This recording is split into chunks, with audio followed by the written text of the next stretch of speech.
situation à Kédougou, le nombre d'entreprises minières qui sont là-bas et l'activité réelle de ces entreprises-là sur le terrain. Parce que souvent on entend parler d'accaparement de terrain, voilà, des communautés qui sont chassées pour récupérer les terres, etc.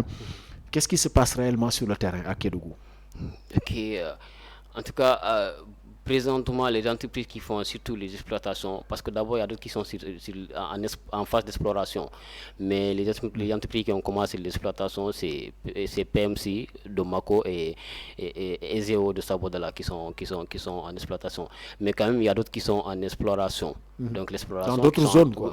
dans d'autres zones de la région de Kédougou. D'accord. Donc, ces entreprises n'ont pas encore commencé l'exploitation, mais ils explorent quand même. Ils explorent. D'accord. Donc, Il y a une phase il y a une d'exploration et phase une phase oui. d'exploitation, Il y a effectivement. oui, il y a deux phases. D'abord Oui. l'exploration, après l'exploitation. Voilà, donc pour ce qui concerne par exemple l'accaparement des terrains, je pense que il y a Est-ce quand que même c'est quelque chose qui est réel, ça? oui, quand on s'adonne un peu à l'idée ou bien à ce qui se passe présentement, par exemple, à Sabodala, oui, euh, il s'est trouvé que quand même le village a été, par exemple, visionné ou bien était quand même. On avait quand même vu quelque chose dans le village et qu'on veut exploiter. Donc, l'exploitation maintenant c'est maintenant orienté vers le village.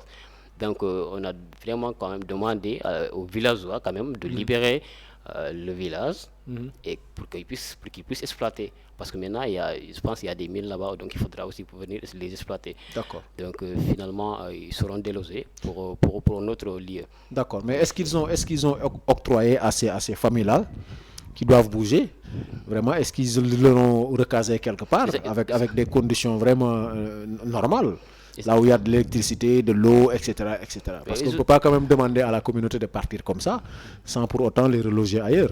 Exactement, vous avez raison. En tout cas, je pense que la construction du village a été sauvée. Je pense qu'il y a eu de la construction des maisons. Ah, ils sont en train de Oui, construire des oui, ils maisons ont là-bas. construit des maisons. Donc, D'accord. je pense que ça, c'est quand même quelque chose Pour de. reloger Oui, les populations qui doivent bouger. exactement. Donc, la construction a été déjà presque terminée. Hein. D'accord. C'est presque terminé. D'accord. On parle souvent que voilà, la communauté là-bas aussi, elle est dans une situation de pauvreté assez paradoxale. Oui, Voilà, vu ce que les entreprises exploitent en termes de revenus, on sait que c'est beaucoup d'argent. Est-ce que exactement. c'est pas un peu paradoxal le fait que Kédougou soit riche et qu'à côté, qu'on ait des communautés vraiment qui sont dans une pauvreté assez extraordinaire? Oui, je pense que vous avez raison, vous avez raison. Et aussi ceux aussi qui pensent à cela, qui pensent à ce que, par exemple, la population de la région de Kédougou vit, par exemple, dans la pauvreté. Je pense qu'ils ont parfaitement raison. C'est pas une imagination, mais c'est une réalité. Encore une fois, par exemple, si on prend le cas de Domako, on sait que quand même comme je vous l'ai dit, une bonne partie de la population est en train de travailler. Mais jusqu'à présent, quand même, il y a des familles où il n'y a personne qui travaille. D'accord. Donc, par exemple, s'il y a des familles où personne ne travaille, donc vous voyez, euh, ils sont obligés, par exemple, à s'adonner, par exemple, à d'autres activités, par exemple, à l'exploitation artisanale de l'or, à ce qu'on appelle l'orpaillage artisanal. D'accord. Donc, des fois, ça ne marche pas. On sait que pendant la saison des pluies, ça ne marche pas. Parce que quand les mauvaises herbes vont pousser, donc on utilise les machines à détecteur. Donc, ces machines, des fois, ça ne marche pas. Et D'accord. aussi, le gros problème aussi est que des fois, vous pouvez par exemple trouver un endroit où vous devez exploiter, vous commencez l'exploitation, vous trouvez de l'or, après on arrête le site, on vous dit que vous n'avez plus le droit d'y mettre pied parce que Ah c'est bon? déjà, oui, c'est déjà approprié ou bien vous n'avez pas les Et qui papiers, vous vous dit n'avez ça? pas. Qui Bon, vous demande d'arrêter? C'est l'État des ou fois, bien c'est les entreprises qui sont là-bas? des fois, c'est des entreprises ou bien des fois, c'est l'État. Des fois, c'est des choses comme ça qui arrivent à la société, à la communauté ou bien D'accord. à la population de Kédougou. Donc ça, c'est un peu ça. Je pense que c'est ce qui explique surtout la pauvreté. Parce que si par exemple on n'est pas par exemple recruté dans la société et que par exemple les activités au niveau de l'européage aussi, par exemple, artisanal ne marche pas et qu'on sait que présentement avec la pluie ou on dirait par exemple l'hivernage, des fois les cultures et autres ça ne donne pas, donc pourquoi ne pas tomber dans la pauvreté. D'accord, Donc c'est d'accord, pour ça. d'accord. Mais vous, étudiants, est-ce que l'accès vraiment à ces entreprises-là, c'est quelque chose qui est facile pour vous? Par exemple, vos demandes d'emploi, vos demandes de stage, est-ce que c'est des choses qui sont prises en compte par les entreprises minières qui sont sur le terrain là? Ok, en tout cas, à ce niveau, nous, surtout en ce qui concerne l'ARN, les étudiants ressortissants de la commune de Tomboronkoto, je pense que on déplore quand même la situation, on ne se voit pas du tout vraiment dans la politique de recrutement ou même de stage Mais pourquoi, selon vous? que PMC mette sur place. Pourquoi? Parce que cette Est-ce qu'ils année, vous ont donné des raisons pourquoi ils ne vous prennent pas, même en stage, par exemple?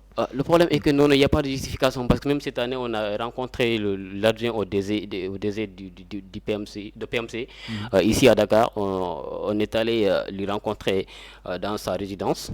On a essayé de discuter un peu sur l'employabilité et les stages des étudiants pendant les vacances, les grandes vacances. Il nous a proposé quand même de créer une base de données et on a créé la base de données. Et il nous a ensuite demandé aussi d'apporter les CV de tous les étudiants. Et on a apporté le CV de tous les étudiants, on a déposé. Mais jusqu'ici, il n'y a pas de réponse. C'était quoi? C'était des demandes d'emploi ou des demandes de Des stage? demandes de stage et d'emploi D'accord. Mélangé, voilà. et d'emploi de vacances. Parce que pendant les vacances, on a 2 mois de vacances. Donc, il se pourrait, par exemple, les rotations, on en a besoin de faire des rotations. Quand on fait des rotations ou bien quand on fait des stages, donc ça va nous apporter beaucoup d'expérience. Donc, ça va aussi gonfler, en fait, notre CV, ça va enrichir nos CV et enfin aussi, on peut s'autonomiser. On ne veut pas avoir un certain nombre d'autonomie dans le financement. Par exemple, quelqu'un, par exemple, un étudiant qui parvient à se faire, par exemple, un pot d'argent, quand il revient à Dakar, il n'a pas besoin de bourse. Vu que aussi, ce n'est pas tous les étudiants qui sont dans les universités publiques, donc ceux qui sont dans les privés n'ont pas de bourse. Donc, ils auront besoin d'un pot d'argent pour se prendre en charge ici à Dakar, continuer les études. D'accord. Et depuis lors, il y a rien qui est fait. Depuis lors, non, il n'y a Il rien n'y a aucun jeune qui a été pris, depuis même en lors, stage. non, non, et rien. Que ce soit les étudiants ou même la population de la région de Kédougou. Parce que PMC aussi a proposé même aussi à faire des stages pour les zones de la région de Kédougou. Donc, région de Kédougou et où est-ce que je dirais le département de Kédougou, parce qu'on fait par département après commune. Donc, cette année, à la veille de la fête de Tabaski, ils ont fait une publication de liste. Donc, voilà, il est demandé à tous désireux de faire un stage, de s'inscrire et les gens se sont inscrits. Jusqu'à ce niveau, il n'y a pas encore aussi ces stages, ça n'a pas eu lieu, Ah bon? malheureusement. Ah, Ça n'a ça. pas eu lieu.